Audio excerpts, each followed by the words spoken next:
Greetings folks, time for another video of the Mustang, and there has been a lot of work in progress on the thing since the last video. I've really begun in earnest to start pulling it to bits and really start getting it going. I'm on holidays now, so I've got a chance to give it a real good hiding. We haven't had to do a great deal on the engine so far. It's going pretty well, but we have so far changed over the carby on it.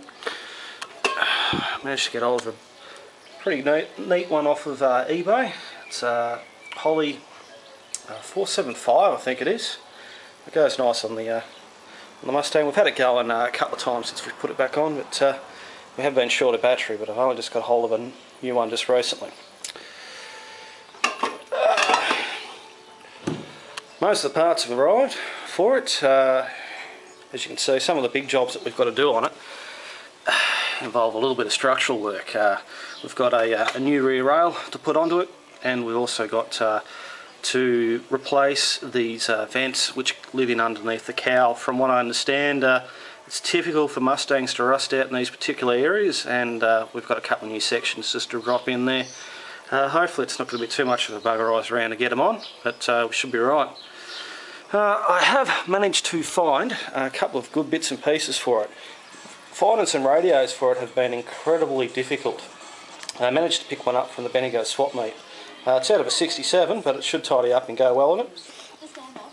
To give a bit of an idea of the bits and pieces that I've got for replacement, I've got a couple of doors, and I've got a couple of front guards for it. The front guard on this side is a bit rough, but I think the one on the other side, which is not so flash. So there is a bit of work to be fixed in the bottom here along the door. And for what we got them for, they're original doors, well, they're original tooling bits and pieces that we've got from it, so they should go just straight onto it.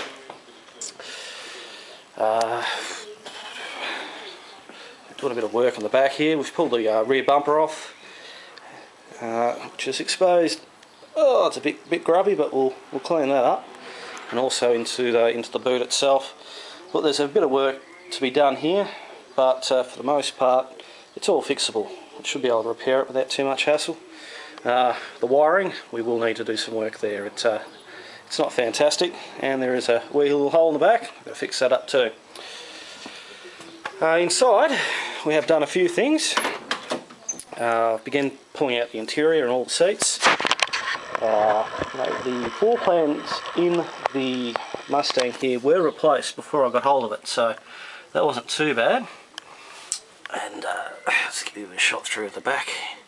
Right. Rear seats in reasonable nick.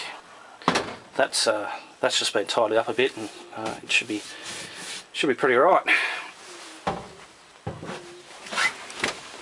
Yeah, I've got hold of some new seat skins for it. These ones are a bit buggered on the seat bits of it, but I've got some new skins and new pads to go in there as well. And yeah, we're just going to go over, make sure everything's all nice and tight in there, but Mustangs can be a bit rough when it comes to the floor pans. They do tend to deteriorate, particularly in areas of America where they had lots of very wet, bad winters, lots of salt on the roads, seem to tear it up a bit. If you are shopping for one, I would recommend, or I've been told since, that it's a good idea to get one from the dry climates. But anyway, that's another update for you. Cheerio.